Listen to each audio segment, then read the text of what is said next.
Imagine taking a harmless pill prescribed by your doctor. Within weeks, the personality you've built over a lifetime is erased, replaced by a pathological monster. Everything you consider to be yourself, your morals, your self-control, your ability to choose, relies on a continuous, microscopic chemical baseline. The main chemical holding this fragile balance together is dopamine. You have probably heard it referred to as the happiness molecule, but that label misrepresents how it actually operates. Biologically, dopamine is the brain's mechanism for craving.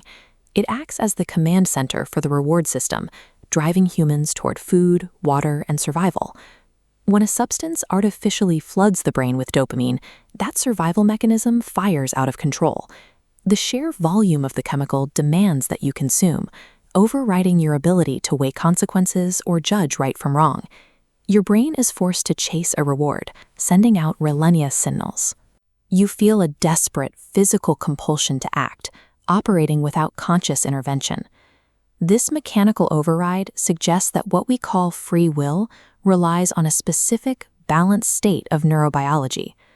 Parkinson's disease causes a progressive loss of the specific cells that produce dopamine, leaving patients with stiff limbs, tremors, and a severe loss of motor control.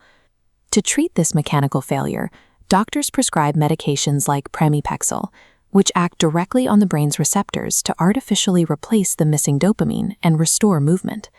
But in the early 2000s, patients with zero history of addiction suddenly began exhibiting severe behavioral anomalies. Some became compulsive eaters overnight. Others developed intense, uncontrollable hypersexuality.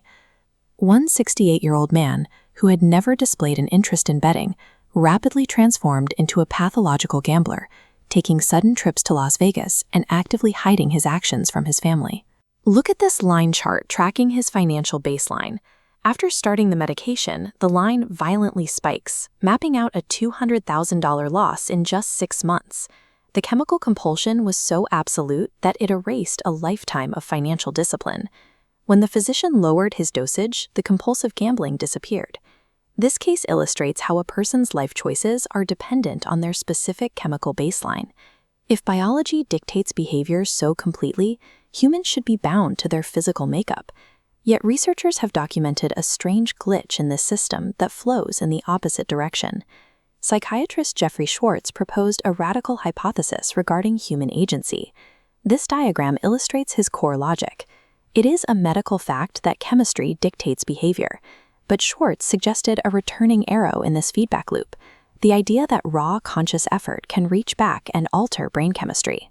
He used advanced imaging to observe the neurological activity of living patients, searching for visual proof that a person's willpower could rewrite their biological hardware.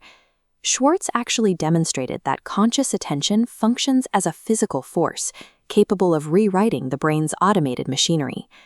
Schwartz tested his theory on patients suffering from severe obsessive-compulsive disorder, an illness where people are relentlessly hounded by terrifying intrusive thoughts and compulsions.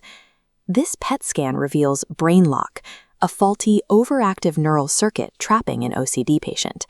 Schwartz taught manual transmission, recognizing the biological misfire and forcing focus onto a different task for 15 minutes.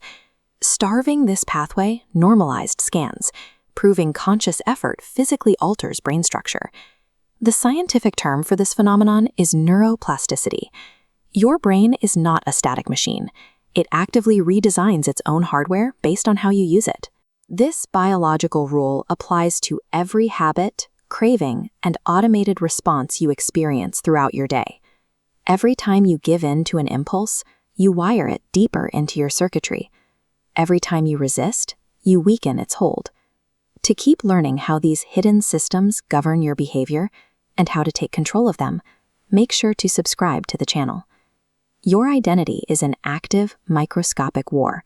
The only difference between making your own choices and becoming a pathological monster is a fragile chemical balance and the daily effort you exert to maintain it.